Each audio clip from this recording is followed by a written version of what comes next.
le crocodile, le cerf, le papillon.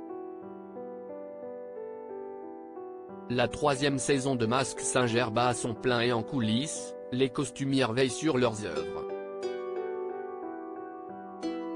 Tout a commencé il y a 4 mois par une réunion entre producteurs et créateurs pour choisir, au sein des dessins toujours plus fous, les 14 créatures chamarrées, craquantes, sexy, puissantes des 12 participants et 2 stars internationales de la saison.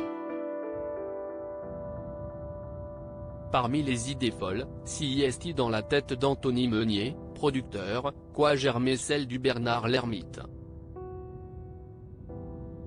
C'était le costume idéal pour brouiller les pistes, raconte Jérôme Claus, directeur de Moving Puppet.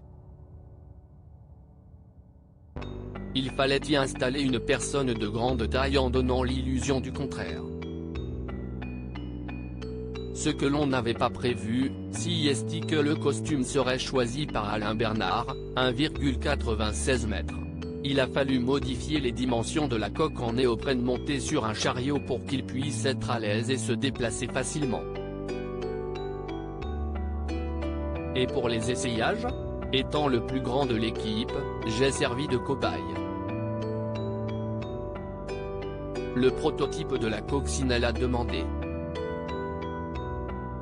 5 jours de travail. Les candidats ne découvrent leur costume finalisé que peu de temps avant le tournage.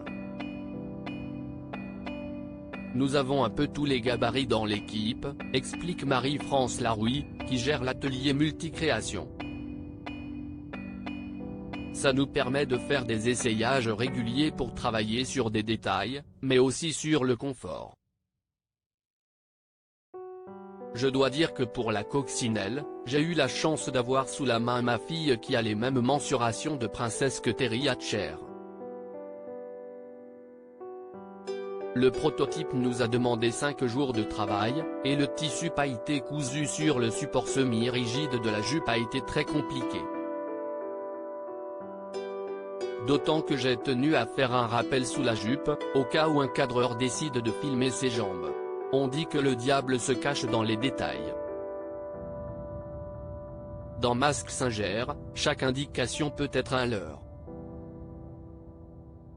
Une taille marquée et une poitrine galbée ont fait de la tigresse la créature la plus sexy de la saison, dont les jambes fuselées appartenaient à l'imitateur Marc-Antoine Lebray. De même, comme les yeux de l'artiste sont rarement au niveau du masque, nous mettons des petites grilles pour lui permettre de voir où il va. Mais parfois, nous posons des grilles inutiles, s'amuse Jérôme Claus. Un tour de force pour les créateurs, mais aussi pour les artistes. Prenez l'arbre, un assemblage de tissus enduits, de latex et mousse de polyéthylène sculpté, le tout patiné puis peint en jouant sur les tons pour figurer l'écorce. Dedans, la mobilité est aussi restreinte que la ventilation. Heureusement, j'ai prévu un petit tabouret qu'on glisse à l'intérieur du tronc en cas de longue attente, glisse Marie-France.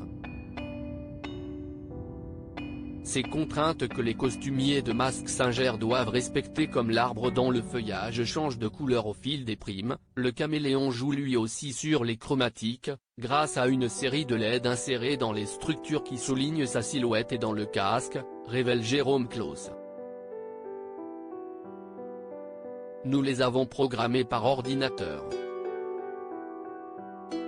Tout est piloté via une batterie cachée dans sa bosse.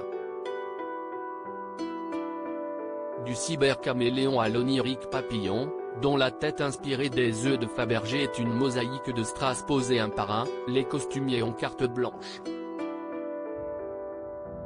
À condition de respecter un budget de 20 000 à 42 000 €, et 2 contraintes non négociables, la hauteur du tunnel d'accès au plateau qui culmine à 2,36 mètres, la banane est un peu juste, reconnaît Jérôme, et le secret absolu sur l'identité des artistes. Mon équipe et ma famille ont renoncé à me cuisiner, assure Marie-France. Ça m'amuse beaucoup de les voir chercher. Jérôme Claus, quant à lui, refuse de savoir. Seule Marion, ma chef costumière qui s'occupe des retouches, est dans le secret. Moi, je travaille à partir de leur silhouette en combinaison noire et je les découvre à la diffusion, en même temps que ma fille. Si est bien plus drôle. Avant même la fin de la diffusion de cette saison, tous ces génies travaillent déjà sur la suivante. Loading widget.